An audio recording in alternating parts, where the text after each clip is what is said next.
जेके Yadav films present.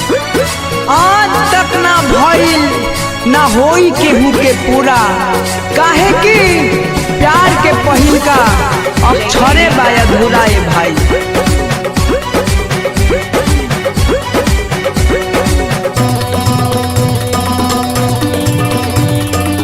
Presented by Albina Recording Studio, Simla।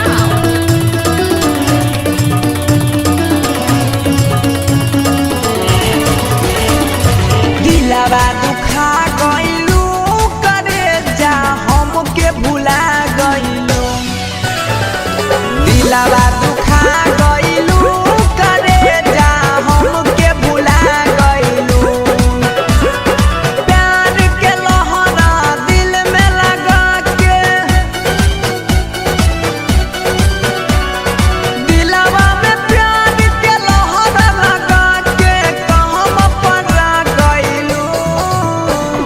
दिलवा दुखा गइलू करे जा हमके भुला गइलू, दिलवा दुखा गइलू ये गोरी हमके भुला गइलू। दिल में रहलू तू हमारा विश्वास बनके, दे गइलू धोखा हमर खास बनके। अरे इस दुनिया में तो जिए से मन भर गइल बा, तबो जिया तानी तहरे ला जिंदा लाश बनके, जिंदा लाश बनके।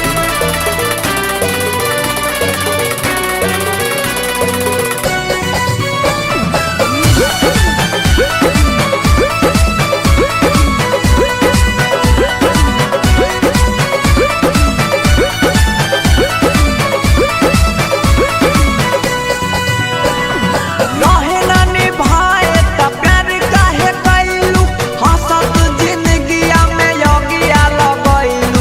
जाने हर जाए रहे ना निभाए त प्यार काहे कइलू, हंसत जिंदगिया में योगिया लगइलू। कवन गलतिया के देले मारू सजा, कवन गलतिया के देले मारू सजा, हमके रुआ गइलू। दिलवा दुखा गइलू करे जा हमके भुला गइलू, दिलवा दुखा गइलू ये गोरी हमके भुला गइलू। ऐसन डूब गइनी हीर में, रहे ना सांस शरीर में, हीर रंझा के पूरा ना भइल। हमरो नइखे तकदीर में, हमरो नइखे तकदीर में।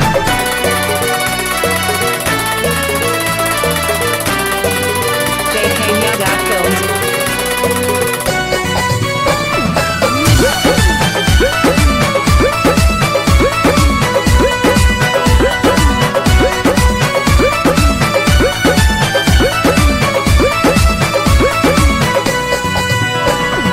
मुहा के करे जाबा में जखम जगइलू, सजल सपना में पानी फेर गइलू। जाए हद जाए मुहा के करे जाबा में जखम जगइलू, सजल सपना में पानी फेर गइलू। अपना संगे जिए मरे के, अपना संगे जिए मरे के कसम धरा गइलू। दिलवा दुखा गइलू करे जा हमके भुला गइलू, दिलवा दुखा गइलू ये गोरी हमके भुला गइलू। जाए बेवफा जा, तू दिल दुखा गइलू, प्यार करके हमरा से हमरे के भुला गइलू। क्रिया खइले रहलू साथ जिए मरे के, ए बेवफा कैसे भुला गइलू, कैसे भुला गइलू। Yadav Films।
JK Yadav Films.